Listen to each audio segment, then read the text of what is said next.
কথায় বলে নিজের থাকে খাও, পরের থাকে দেখো। কারণ পরের কাছ থেকে ধার দেনা করে পোলাও কোরমা খাওয়ার মধ্যে কোনো বাহাদুরি নেই। ভবিষ্যতে সুদে আসলে দেনা পরিশোধ করতে গিয়ে নিজের আত্মসম্মান, দেশ ও জাতির সার্বভৌমত্ব খেয়ানত করতে হবে না, তা কেউ চিন্তা করেছে? নুন আনতে পান্তা ফুরোনোর দেশ বাংলাদেশে সরকারি চাকুরিদের মোট সংখ্যা হল 14,50,891 জন। দেশের আয় উপার্জন দিয়ে বাৎসরিক বাজেট বরাদ্দ ও ব্যয় সংকুলান হয় না। এজন্য বিদেশি দাতা সংস্থা কিংবা বিশ্বব্যাংকের কাছে ধর্ণা দিতে হয়। অনেকেই বলে এর মুখ্য কারণ হলো মাথাভারী প্রশাসন। অন্যদিকে সংসদীয় শাসন কাঠামোতে সাংসদ, উপমন্ত্রী, প্রতিমন্ত্রী ও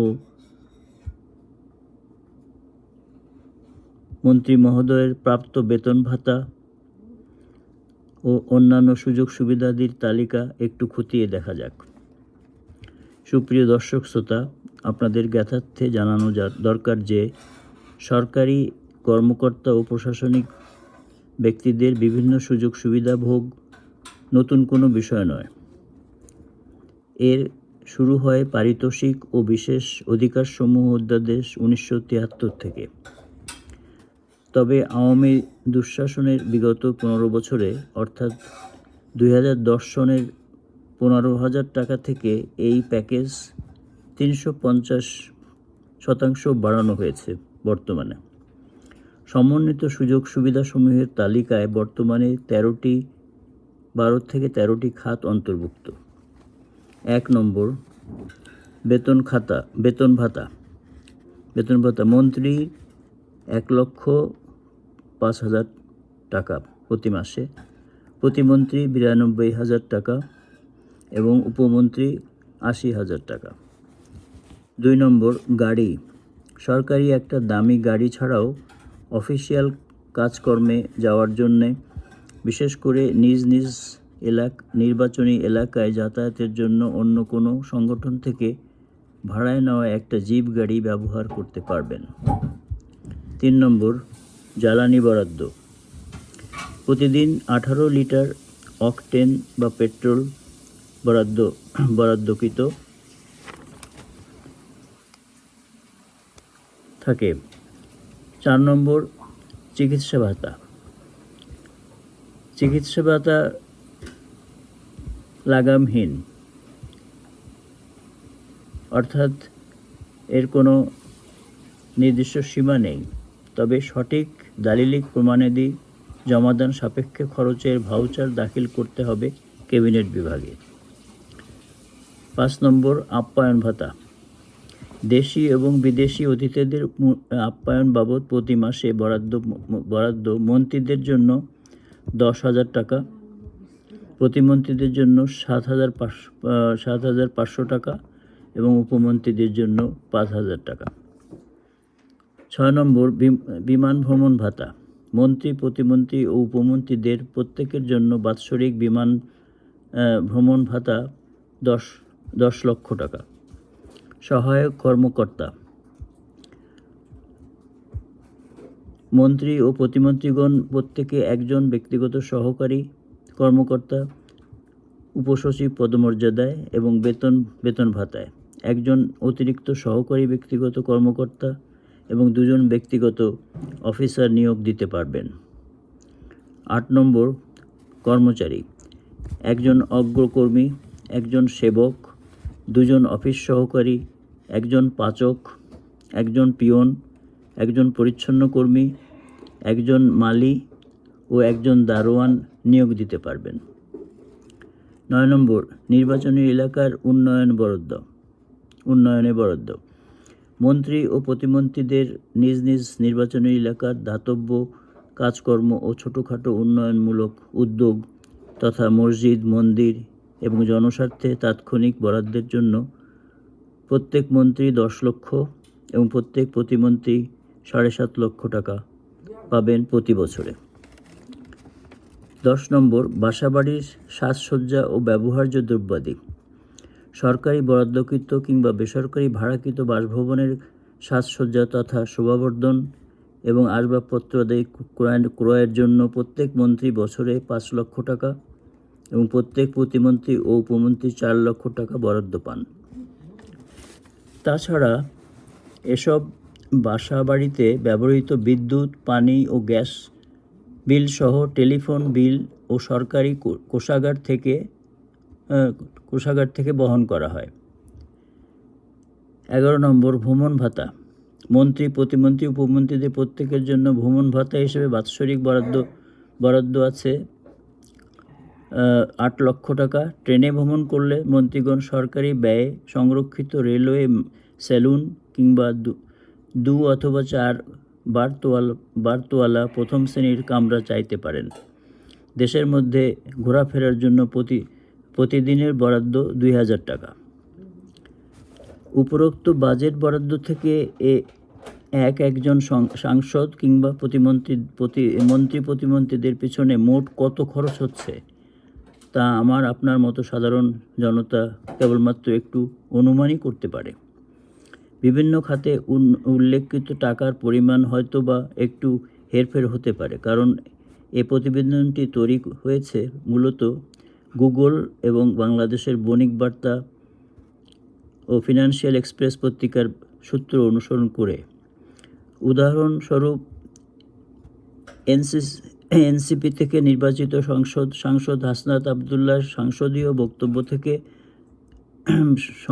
বক্তব্য থেকে জানা যায় যে তার মাসিক বেতন 1,74,000 টাকা।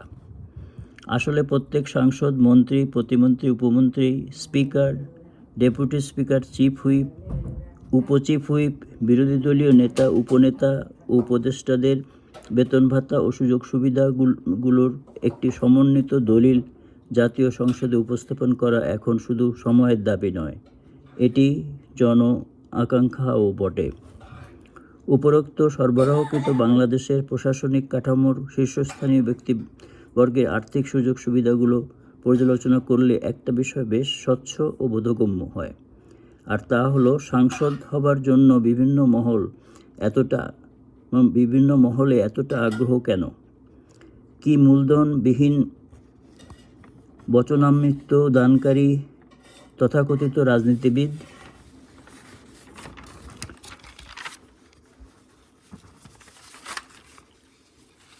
ঋণখেলাপি ও প্রতারণাকারী ব্যবসায়ী, অসাধু অর্থপাচারকারী ব্যাংকার, আইন শৃঙ্খলা রক্ষাকারী বাহিনীগুলো তথা পুলিশ, র্যাব, এনএসআই, ডিজিএফআই সহ দেশের সার্বভৌমত্ব রক্ষাকারী 3 বাহিনীর দুর্নীতিবাজ ও উচ্চাভিলাষী কর্মকর্তাবৃন্দ, দুর্নীতিবাজ আমলা, ন্যায় বিচারের নামে বিচারহীনতার ধারক বাহক বিচারপতি, উকিল, দালাল, সাংবাদিক ও দলান্ধ বুদ্ধিজীবী সবাই বাংলাদেশের আপামর দরিদ্র জনসাধারণের ট্যাক্সের কিংবা আন্তর্জাতিক দাতা সংস্থার অনুদান কিংবা বৈদেশিক ঋণের টাকায় শাহী জীবনযাপনের সার্থক সার্টিফিকেট অর্জনে প্রতিযোগিতা করে।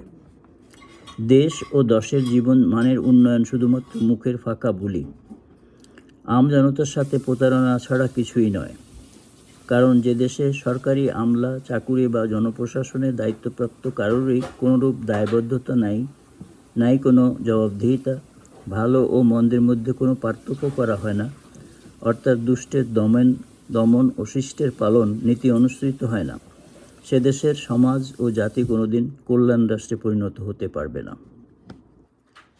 সব কিছু পর্যবেক্ষণ করে এটাই মনে হয় যে বাংলাদেশ আসলে একটা বিশাল কেক, আর এই কেকের ক্রিম সহ এক খণ্ড পাবার জন্য প্রতিযোগিতায় নির্বাচনী ম্যান্ডেট পাবার নাটকে শিক্ষিত, অর্ধশিক্ষিত এবং এমনকি অশিক্ষিত সবাই প্রতিদ্বন্দ্বী। কোনো অনুসন্ধানী সাংবাদিককে অনুরোধ করব, বাংলাদেশ প্রশাসনে নিয়োজিত সরকারি কর্মকর্তা, সাংসদ, মন্ত্রী, প্রতিমন্ত্রী, উপমন্ত্রী ও উপদেষ্টা সহ প্রধানমন্ত্রী, রাষ্ট্রপতি, প্রধান বিচারপতি এবং আইন শৃঙ্খলা রক্ষাকারী বাহিনীসমূহের শীর্ষ কর্মকর্তা ব্যক্তিদের প্রত্যেকের বেতন ভাতা ও সুযোগ সুবিধাগুলো পৃথকভাবে এবং একত্রে মোট হিসাব করে খোলামেলাভাবে জনগণের সামনে তুলে ধরুন। জনগণের অর্থেই তারা লালিত পালিত, তাই আমজনতার এই দাবিকে প্রশাসন উপেক্ষা করতে পারে না। চাকুরিরত অবস্থায় এদের কর্মপরিধি ও নির্ধারিত কর্তব্যগুলো কী কী এবং এসব দায়িত্বের মূল্যায়নই বা কীভাবে করা হয় তা সংবিধানে উল্লেখিত আছে কি না তা জনগণ অবহিত হতে আগ্রহী। অধুনা বাংলাদেশের সংসদীয় সভায় সর্বপ্রথম একজন সাংসদ হাসনাত আবদুল্লাহ তার বেতন ভাতা ও সুযোগ সুবিধার ফেরিস্তি তুলে ধরেছে এবং সরকারি ও বিরোধী সব সাংসদ ঐক্যমতে পৌঁছেছে যে তারা কেউই ট্যাক্স ফ্রি সরকারি গাড়ি ক্রয় করবেন না, সরকারি প্লটও বরাদ্দ নেবেন না। এসবই ছিল স্বৈরশাসক হাসিনার উপঢৌকন।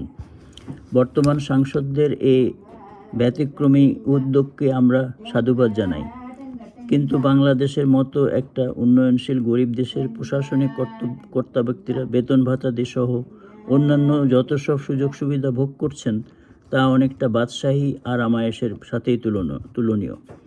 কারো মুখ থেকে কৃচ্ছ সাধন কিংবা কোনো অন্যায্য সুবিধা রহিত করার প্রস্তাব ওঠে না। উদাহরণস্বরূপ, বিশ্বের অন্যতম ধনী দেশ যুক্তরাষ্ট্রের সরকারি সভা সেমিনারে কোনোরূপ আপ্যায়ন করা হয় না, এক কাপ চা কফিও না।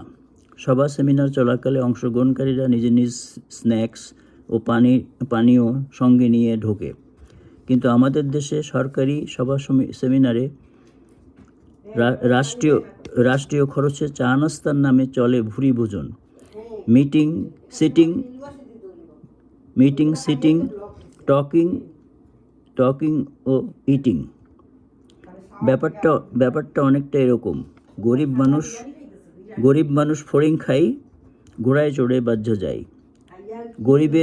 গরিবের হাতি পোষার শখ আর কি। আমাদের সবার একটু বোধোদয় ঘটুক এই কামনা করি। আল্লাহ হাফেজ।